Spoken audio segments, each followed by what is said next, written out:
তারা সবাই শ্রমিকও নন আসলে। এর মাঝে বিভিন্ন দেশের গুরুত্বপূর্ণ জায়গায় কর্মকর্তা হিসাবে অনেকে দায়িত্ব পালন করেন। আমি এই শব্দটার পরিবর্তন চাই, তাদের জন্য সম্মানজনক কোনো শব্দ ব্যবহার করা। তো আমি অনুরোধ করব, এই শ্রমিক এবং রপ্তানি, এই দুইটা শব্দ পণ্য রপ্তানি হয়, মানুষ রপ্তানি না হোক। কারণ মনে করে এই লোকগুলা টাকার মেশিন, চাইলেই পাওয়া যাবে। আমি চাইবো না কেন? আমরা সবসময় বলে থাকি যে পজিশন অপোজিশন মিলেই তো হাউস পূর্ণ হবে। আর এই হাউসের প্রতি সারা দেশবাসীর প্রত্যাশা।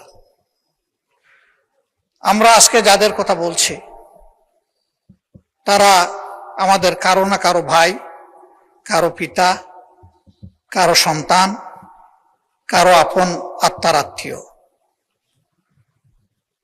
তাদের কান্নাগুলা সব আমাদের সামনে আসে না, এমনকি তাদের পরিবারের সদস্যদের সামনেও আসে না। প্রবাসীরা দুই ভাগে বিভক্ত। একটা অংশ যারা কার্যত রুজি রোজগারের জন্যই পা বাড়ান, এই পর্যায়ে এশিয়ার প্রায় সবগুলা দেশই পড়ে। সেখানে তাদের নাগরিকত্ব পাওয়ার সম্ভাবনা খুবই ক্ষীণ।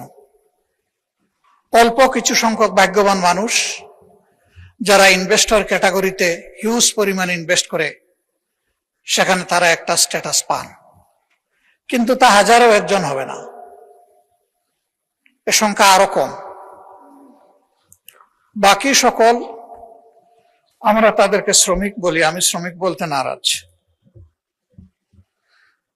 তারা সবাই শ্রমিকও নন আসলে। এর মাঝে বিভিন্ন দেশের গুরুত্বপূর্ণ জায়গায় কর্মকর্তা হিসাবে অনেকে দায়িত্ব পালন করেন। আমি এই শব্দটার পরিবর্তন চাই, তাদের জন্য সম্মানজনক কোনো শব্দ ব্যবহার করা। এক শব্দে সবাই অ্যাকোমোডেট হবে। আমরা খুবই আনন্দিত, আমাদের এই হাউসে বাংলা, উর্দু, ফার্সি কবিরাও আছেন।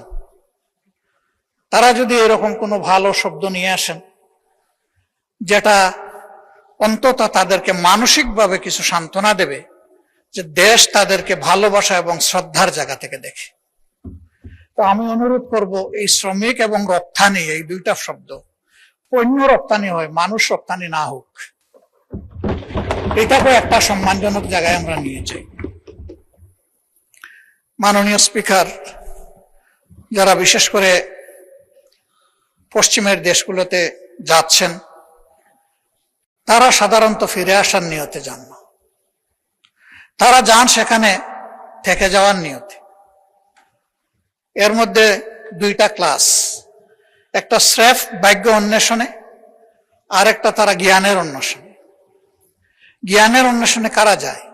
দুই ধরনের মানুষ। যাদের ফিনান্সিয়াল এবিলিটি আছে পিতামাতার, তাদের সন্তানরা যায় নিজ দায়িত্বে, নিজ খরচে।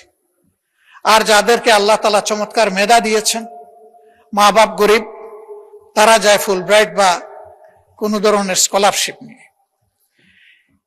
এই দুই শ্রেণী আমাদের অ্যাসেট। তারা সেখানে শিক্ষা নেওয়ার পরে ওই সংশ্লিষ্ট দেশগুলোতে সার্ভিস দিচ্ছেন। ইতিমধ্যে শুনেছেন বিমানে যে ওয়াইফাই সংযুক্ত হয়েছে, এর মেইন কারিগর ব্যক্তিটি কিন্তু বাংলাদেশের। তার টিমে 13 জন ছিল, সেই লিড করেছে টিমকে। 4G থেকে 5G তে নেওয়ার ফার্স্ট স্টেপটা যিনি নিয়েছেন, তিনিও একজন বাংলাদেশী। অবশ্য এখন তিনি বাংলাদেশের একটা বিশেষ জায়গায় সার্ভিস দিচ্ছেন। এই ধরনের মণিমুক্তাগুলো দেশ থেকে চলে গেল, আমরা দেশকে সাজাবো কি দিয়ে?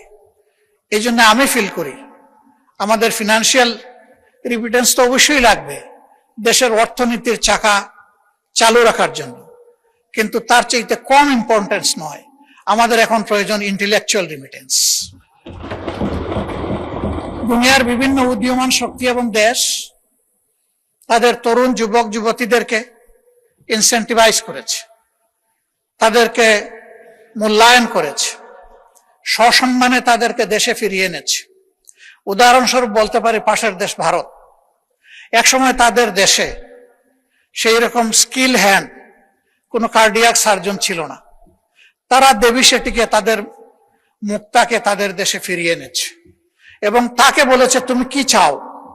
সে বলেছে আমি টাকা পয়সা চাই না, আমি একটু সম্মান চাই, আর আমার কাজের জন্য আমি একটা কমফোর্ট জোন চাই। বিদেশে যাদের সাথে কথা হয়েছে, আমাদের সেই মণিমুক্তাগুলো একই কথা বলে যে আমরা একটু সম্মান চাই এবং একটা কমফোর্ট জোন চাই, যাতে কোনো ধরনের অযাচিত হস্তক্ষেপ ছাড়া আমি আমার মেধার স্ফুরণ এবং বিকাশ ঘটাতে পারি। আমি মাননীয় প্রধানমন্ত্রী থাকলে খুব কৃত হতাম, ভালো লাগতো কথাগুলা সরাসরি তিনি শুনতেন। নিশ্চয়ই কেউ না কেউ তাকে এগুলা কনভে করবেন বলে আমি আশা করি। আমি অনুরোধ করব যে তিনি এই বিষয়টার প্রতি অবশ্যই গুরুত্ব দেবেন। আমাদের ফিনান্সিয়াল রিমিটেন্সের পাশাপাশি তিনি যেন ইন্টেলেকচুয়াল রিমিটেন্সটাকে গুরুত্ব দেন। তাহলে সমাজের বহু জায়গায় আমরা নূতনত্ব খুঁজে পাব এবং তাদের মেধা এই জাতিকে সকলের সাথে একত্রিত হয়ে সামনে এগিয়ে নেবে। আমি এটা বলছি না যে তারা না হলে আমাদের দেশ চলবে না, তবে জোর দিয়েই বলছি তারা হলে এই দেশটা আরো ভালো চলবে। আরো যেখানে ভালো চলবে সেখানে আমরা কেন তাদেরকে উপেক্ষা করব? এই লোকদের আরো কিছু বঞ্চনা আছে। তারা সাধারণত মারা গেলে এদেশে এখন আর ফিরে আসে না। এক সময় 2 দিন, 5 দিন, 7 দিন, 13 দিন, 15 দিন পরে তাদের লাশ ফেরত আসত। এখন সবাই বুঝেছে যে এই কাজটা সঠিক নয়, বরঞ্চ তাদের ফ্যামিলি নিয়ে যে দেশে তারা থাকেন এখন তারা চেষ্টা করেন লাশটা যেন ওখানেই দাফন হয়েছে।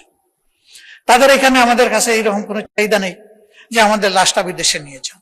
এমনকি কারো কারো আপনজন, আপন ভাই তাকে তার প্রপার্টি থেকে ডিপ্রাইভ করে, বিভিন্ন ধরনের আইনের জটিলতায় ফেলে দেয়, মিথ্যা মামলা দিয়ে হয়রানি করে।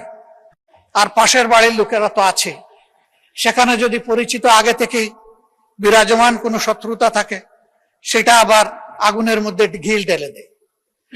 এই সমস্ত জটিলতায় তারা যখন পরে আইনের আশ্রয় নেন, তখন যেখানে গিয়ে তারা সাশ্রয়টা চান, শান্তিটা খুঁজে পেতে চান, ওখানে গিয়ে আরেক হয়রানির মুখোমুখি হন।